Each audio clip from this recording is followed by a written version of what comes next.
It may have been drainpipe at Zuma Beach or even teas at Santa Monica, but I have a distinct memory that my surf companions and I first discovered the magical mantra at Coral Beach in Malibu. The ocean was nearly flat, and I was in the water with my childhood friends, Pat Donahue, Jody Chiro, and Rob Gilmore. I was 13 or 14 years old.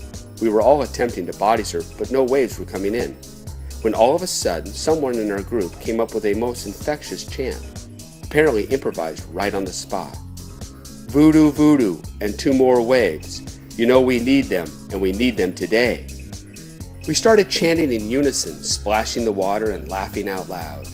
Then, to our utter amazement, as if King Neptune had turned on his hearing aid, a set of waves approached from the horizon. Pat caught the first wave, and the rest of us caught the second one, which was slightly bigger. And then, almost as if responding to some hidden cue, the ocean went flat again.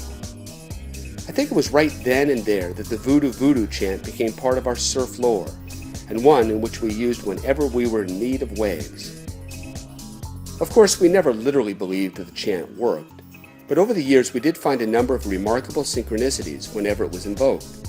It always seemed to produce the desired effect. I bring all of this up now because this last summer I was in Waikiki with my family for a much-needed vacation. The surf had been surprisingly good for most of our trip. However, near the end of our sojourn, the south shore had gone flat. Due to the sea's calmness, I decided to take my youngest son Kelly out for a paddle. He was only 5, so the fact that there were essentially no waves worked to our advantage. I just thought we would have some fun looking at the sea turtles and the surrounding reef. Kelly and I paddled out pretty far to a spot called Pops, since I thought we might find a tiny little wave to ride. But alas, no such luck. After looking around at the surrounding beauty, Kelly asked me why we couldn't surf a wave together. I explained that there was no incoming swell, so most of the waves that were coming through were not breaking strong enough to ride. Kelly was a bit sad since he really wanted to surf with me. It was right then that I told him of how when I was quite young, my friends and I came up with a chant that when we rightly repeated it could generate waves. Naturally, I exaggerated a bit and added some spice to the legend, detailing the mythological lore with tidbits about how King Neptune and his crew make waves by blowing huge bubbles from under the sea whenever they have a birthday party. Kelly, however, was wonderstruck and, to my chagrin, bought the story hook, line, and sinker. Then Kelly exclaimed, "Let's do the chant right now." So we did. Voodoo, voodoo, 2 more waves. You know we need them, and we need them today. Well, to my complete astonishment, right when we finished singing the chant, a series of unexpected waves came, triple anything that had come in for the past few hours. Kelly and I didn't even have to paddle but 2 yards, and we were gliding down the pristine face of a 3-footer. We rode the wave for nearly 100 yards, hooting the whole time about our surprising good fortune. As we paddled back to the lineup, the ocean went to sleep again and was as smooth as the sheets on our beds at the Royal Hawaiian Hotel. But Kelly was too stoked to give up now.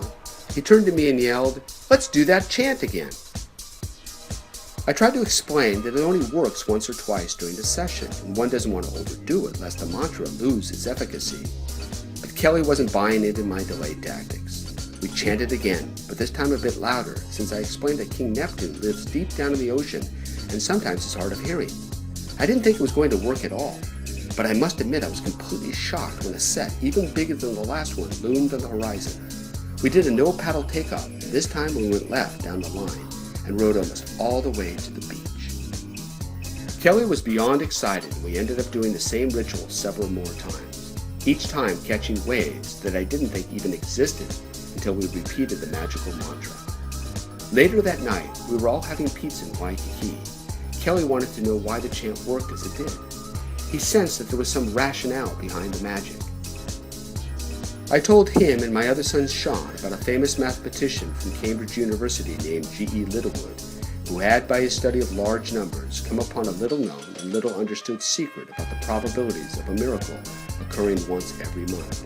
I wanted to explain my own take on the subject, which I called Desultory Decussation, but I knew it was a little too complicated for Kelly. So instead I said something slightly simpler, but nevertheless true. Every once in a while, things happen in nature just by chance that appear so wondrous and so surprisingly that we think they must be due to some supernatural intervention. But on closer inspection, it turns out to be due to just the odds of how things work out.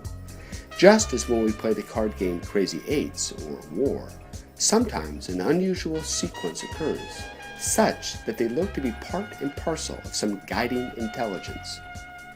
But if we play enough card games, we soon realize that it is just the nature of the game that has a set of ascending numbers or values. Likewise, the ocean is, in this analogy, similar to a vast card game where all sorts of hands can be dealt. Therefore, on occasion, the chanting surfer can just be plain lucky when his wishful mantra correlates with his or her object of desire, a set of the waves. What we tend to forget in this game of intended wishes is how many times it doesn't work. We only remember our hits and neglect how many misses there may have been.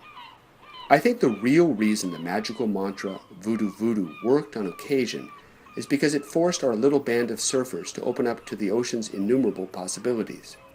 Indeed, maybe that is the secret behind all such magical rituals. By invoking them, we consciously awaken to nature's underlying and never-ceasing game of roulette. Or, as Kelly, wise beyond his years, explained, it isn't because King Neptune cannot hear us or is asleep, Papa. It is because Voodoo Voodoo wakes us up.